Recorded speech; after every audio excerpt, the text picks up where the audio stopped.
Vous êtes sur CGTN Français en direct depuis Beijing. Bienvenue dans l'essentiel, l'émission qui décrypte tous les mardis et jeudis les grands sujets d'actualité internationale avec nos analystes sur place et en ligne.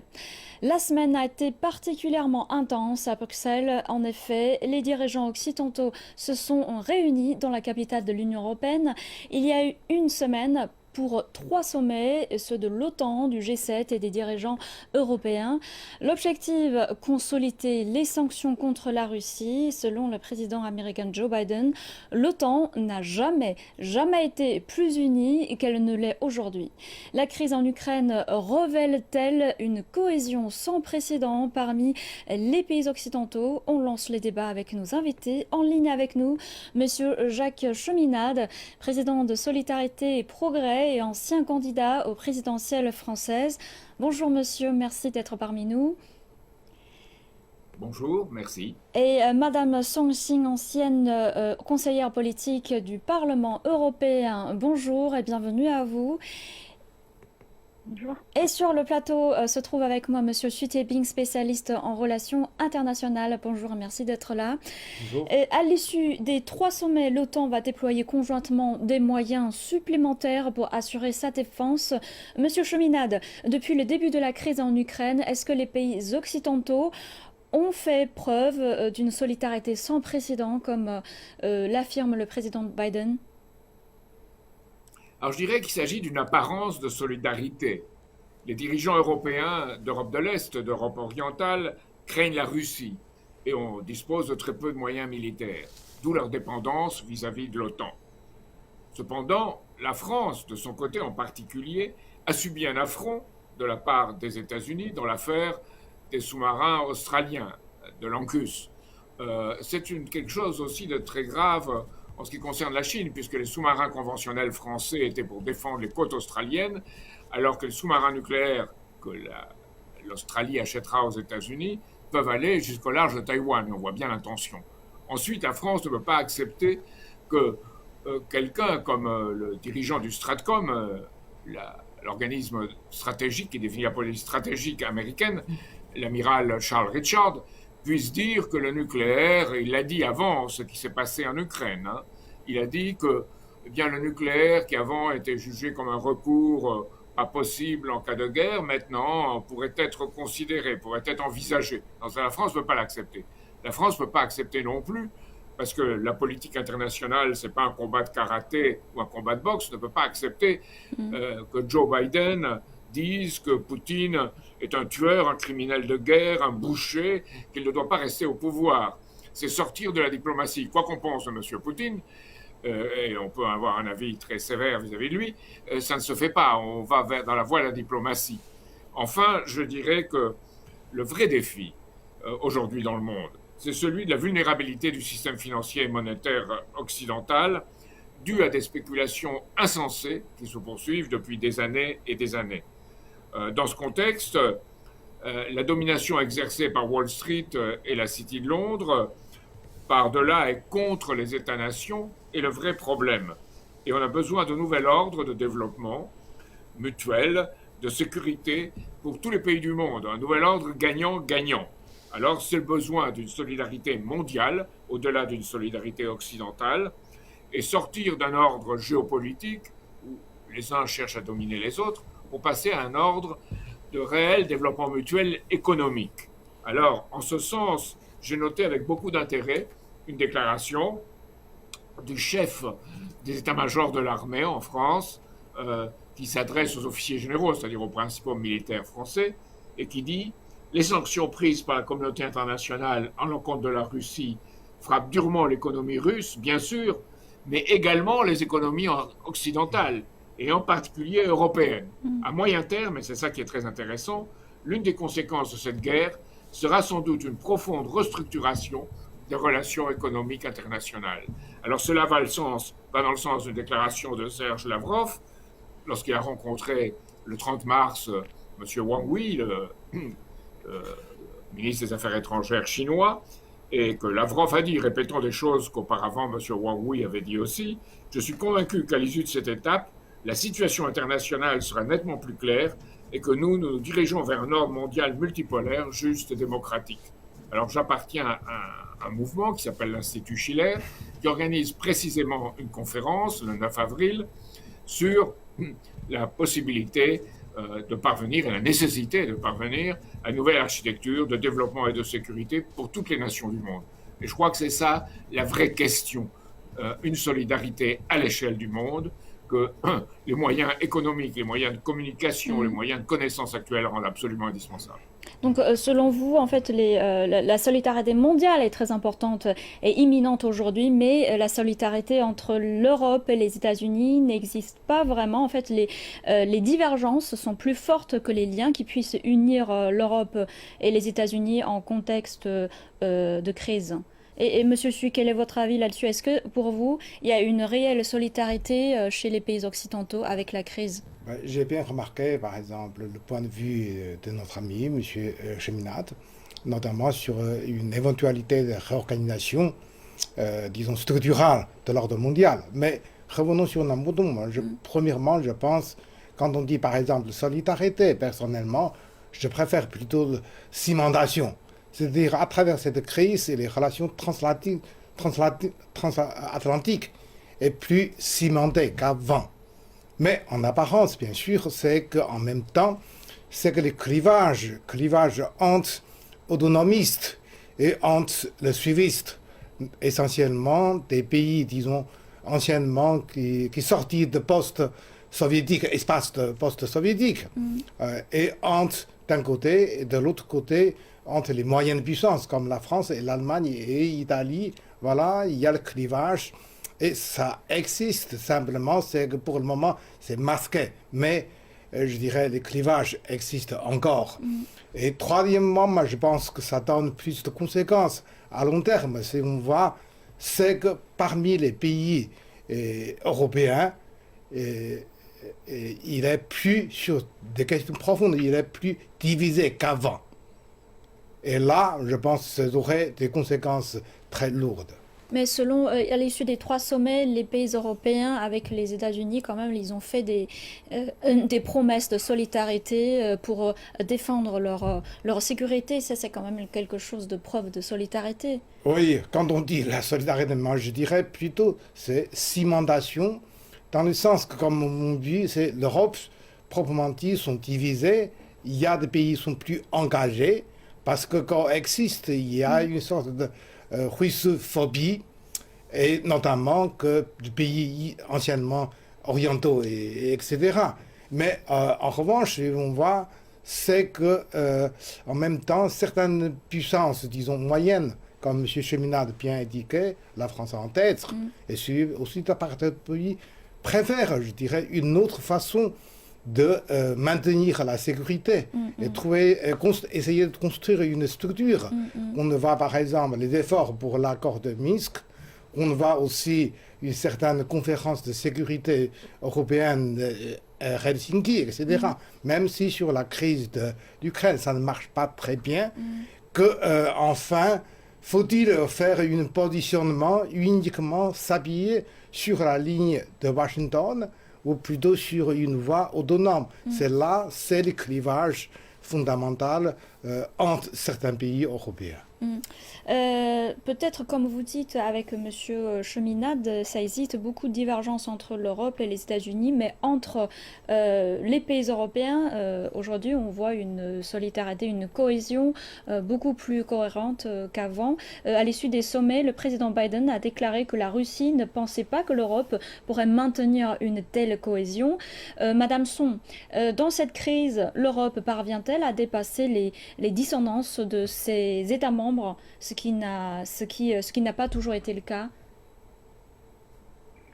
Je crois que c'est évident que cette fois, les Européens sont beaucoup plus unis vis-à-vis de la Russie. Ça n'était pas toujours le cas, parce qu'en 2008, lors de la guerre entre la Géorgie et la Russie, les Occidentaux n'ont pas vraiment fait grand-chose, malgré en fait la promesse de l'OTAN faite au président géorgien Saakashvili. Et en 2014, lors de l'annexion en fait de la Crimée, les Européens n'étaient non plus pas très actifs.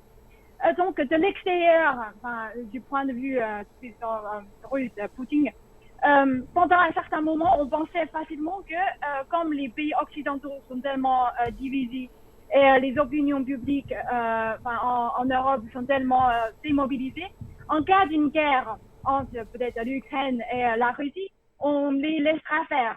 Mais cette fois, c'est pas du tout le cas.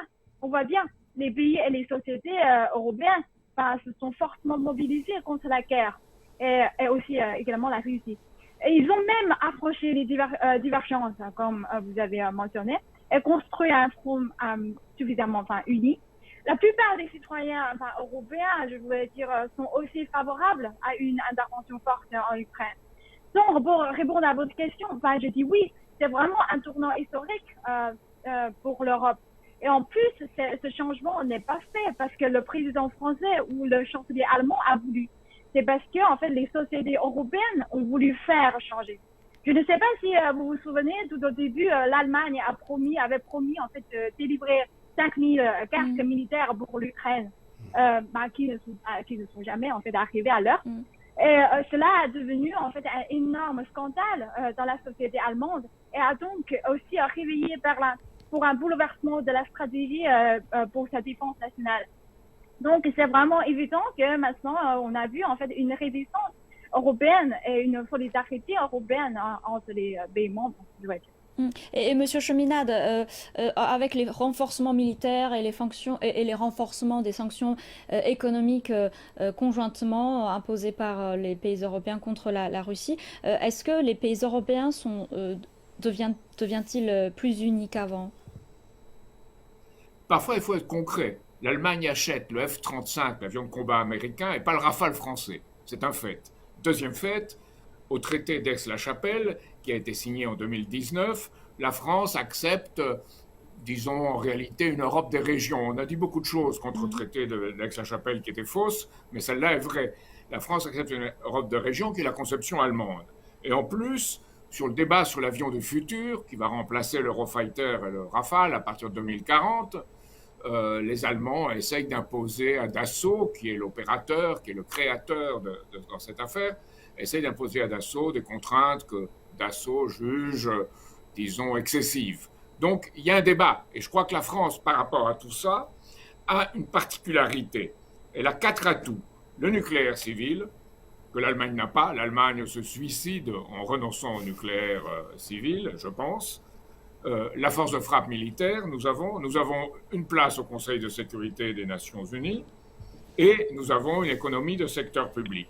Alors, en fonction de ces atouts, nous devrions jouer un rôle d'inspirateur, de catalyseur, de médiateur, je dirais, avec la Chine, avec d'autres pays européens qui se joindront à nous, avec l'Inde, si possible avec l'Allemagne, mais je doute, compte tenu du gouvernement allemand actuel, que dans ce contexte, on crée la base pour un nouvel ordre de développement économique mutuel et cette solidarité mondiale dont je parlais tout à l'heure.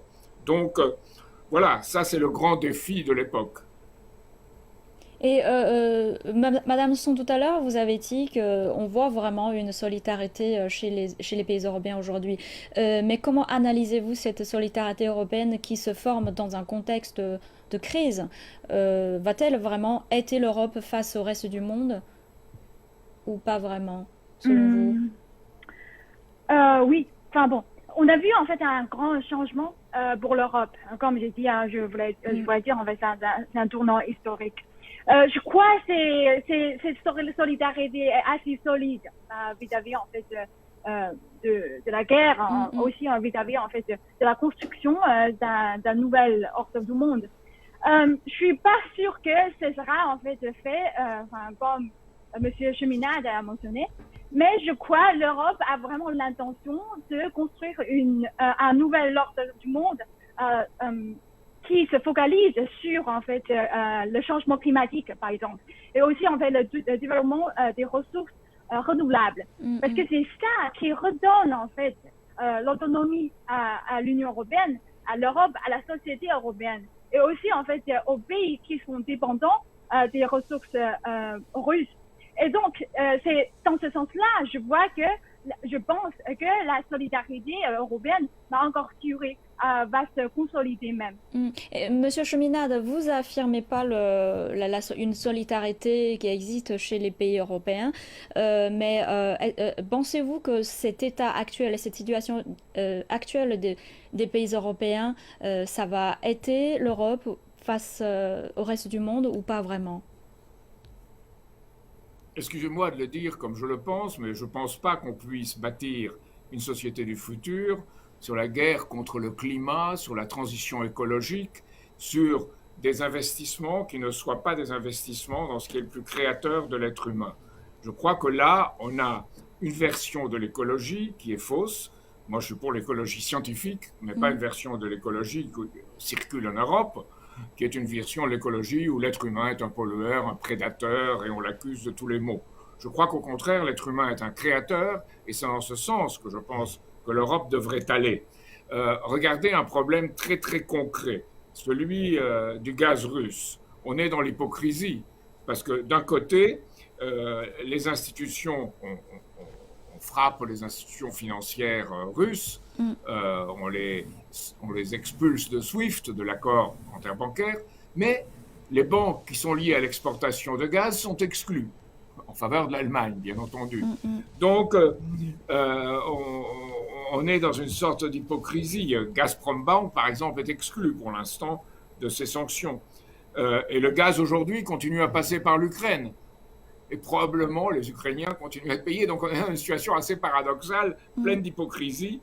Et disons que l'Ukraine ne peut pas couper le gaz, bien sûr, parce que ça serait une catastrophe économique pour tout le monde. Donc, on est dans cette hypocrisie. Et je pense que cette hypocrisie et cette relation vague dont on doit sortir avec une vraie économie et politique économique d'ensemble qui permettra en particulier de redonner à l'industrie sa place en Europe. La France est passée entre 1980 et aujourd'hui d'une part de l'industrie de 20% environ dans le produit intérieur brut, à 10%.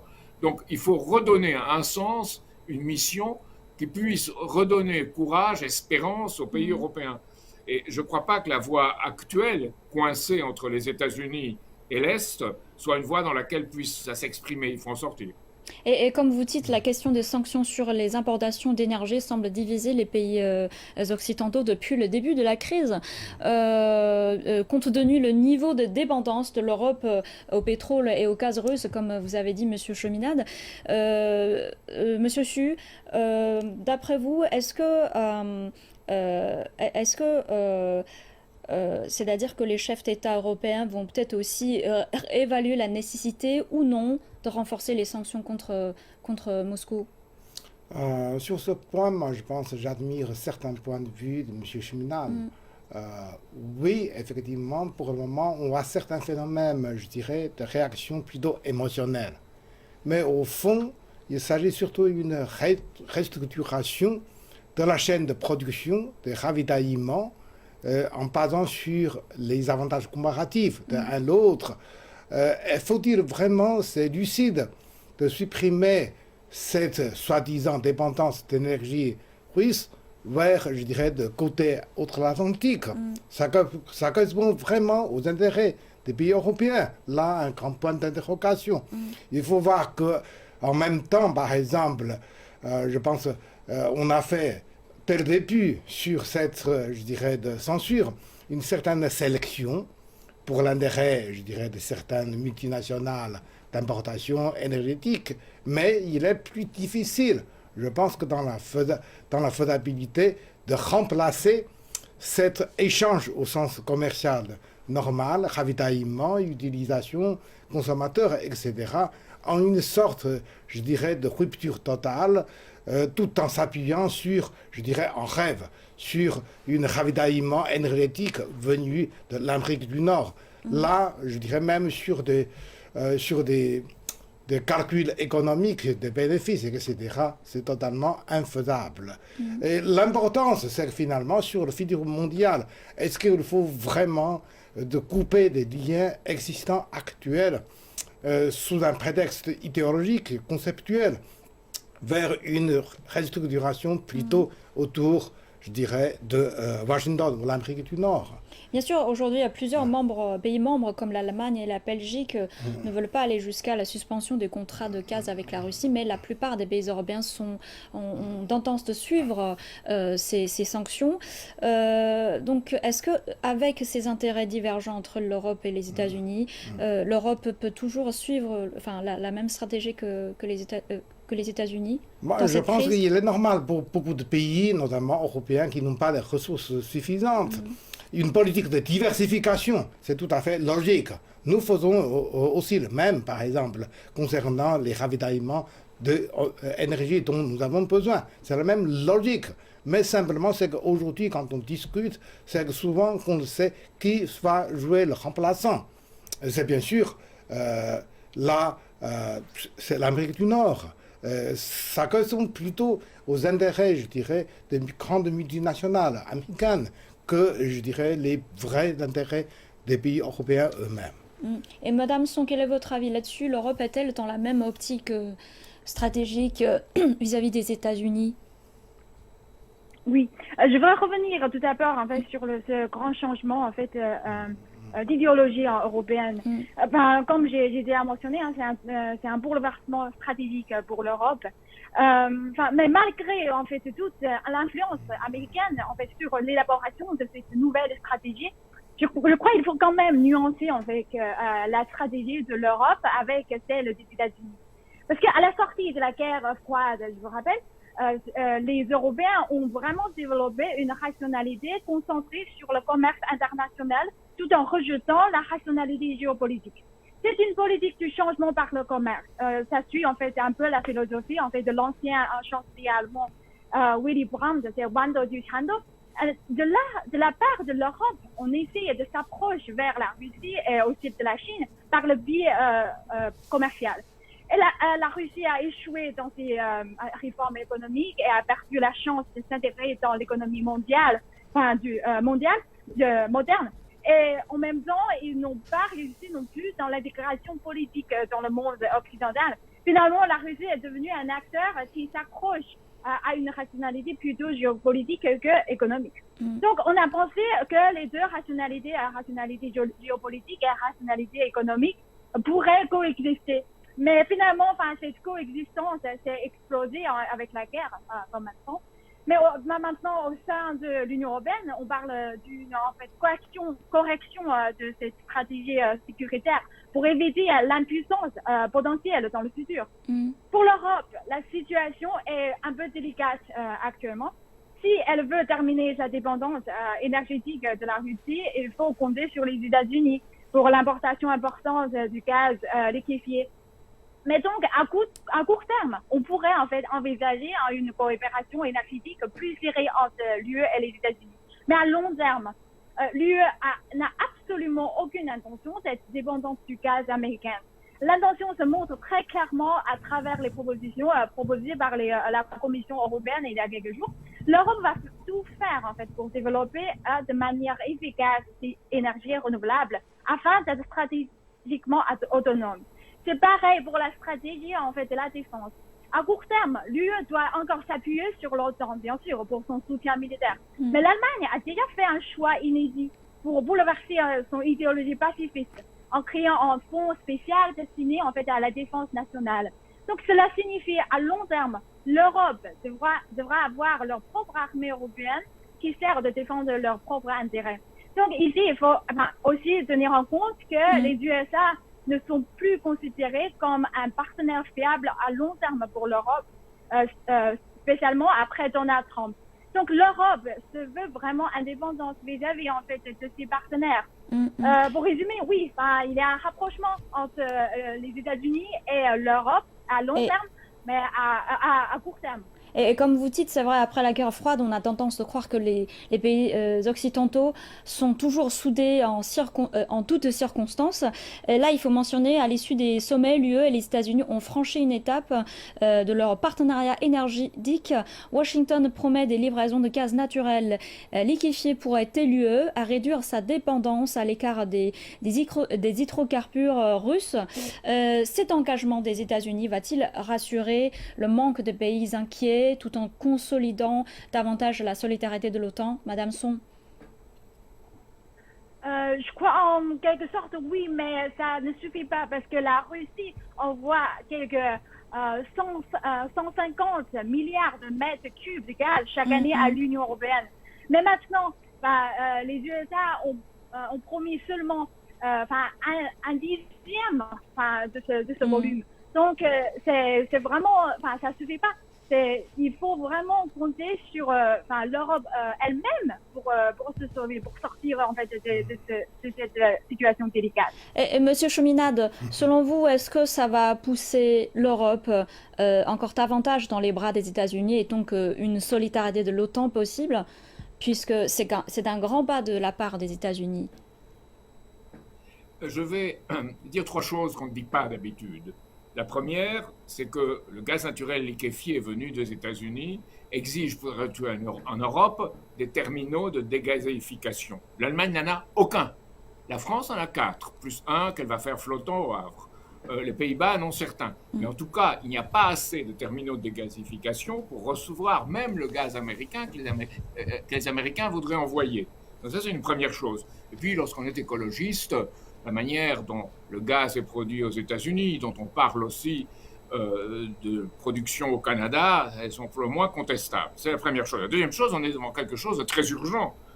Le président Poutine a dit qu'il voulait être payé en roubles. Or, l'Allemagne a dit non, elle refuse.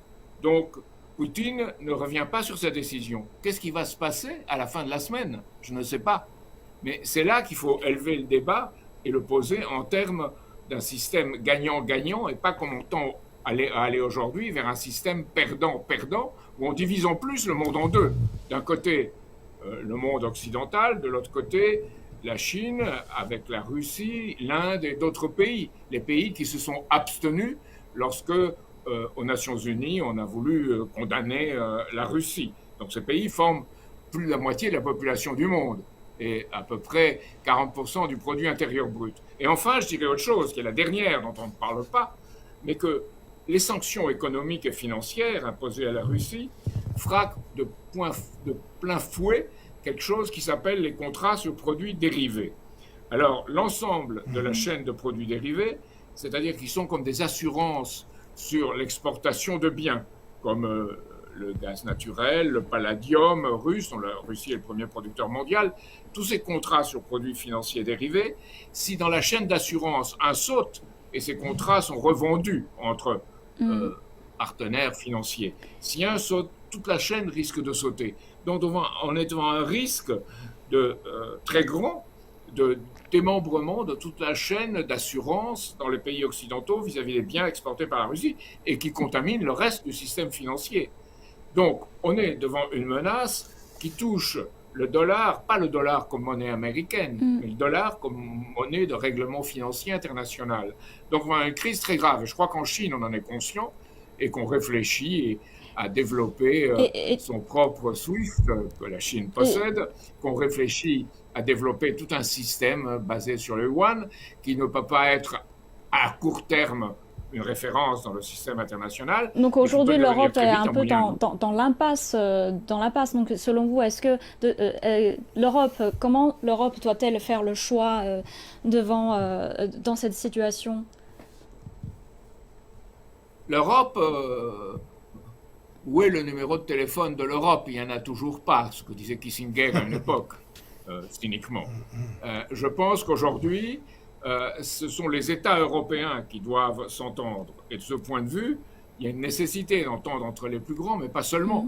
Il y a eu récemment, à la réunion la plus récente qui vient de se tenir, une très désagréable altercation entre Sanchez, l'espagnol, et le président des Pays-Bas et le représentant allemand. Donc reste à savoir comment l'Europe va faire son choix dans cette situation délicate. C'est vrai qu'elle est un peu coincée dans toutes circonstances. C'est-à-dire la division parmi les pays européens, ça constitue un facteur à long terme. On va peut-être faire une autre émission sur le sujet.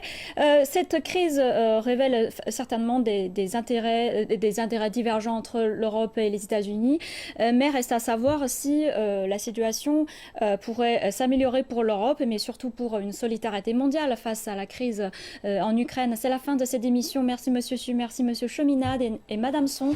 C'est la fin de cette émission. Je vous dis à très bientôt sur CGTN Français.